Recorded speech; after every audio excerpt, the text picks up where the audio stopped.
Hi everybody! In this Google Maps tutorial, we will learn how to send traveling directions from a computer to the mobile phone. This can be for yourself or if you want to send it to someone else as a link. Then, at the end of the video, we will see some useful tips to have in mind when using this feature. So, let's start!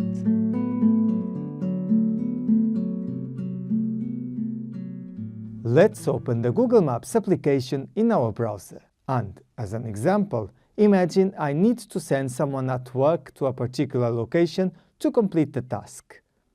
First, let's click on this icon to get directions. Then, as the person will go by car, I need this option enabled. Now, for the departure, let's use our current location as the starting point. And for the destination, I'm going to choose this house located in the other side of this island. Of course, you can also type the exact address if you know it. So, the route is calculated. This time, Google suggests 3 routes, and it recommends the one highlighted, which appears at the top of the list.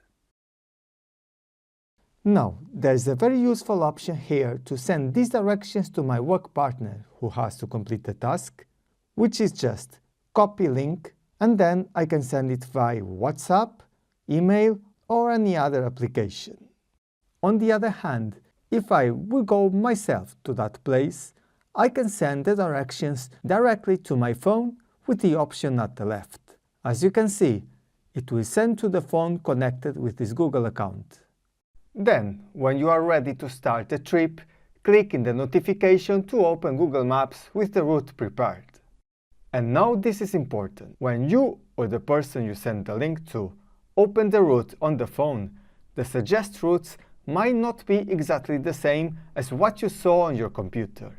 This can happen because traffic conditions may have changed or because the phone uses your exact GPS location, and even a few meters might change slightly the route. So, when you are ready, just tap on Start.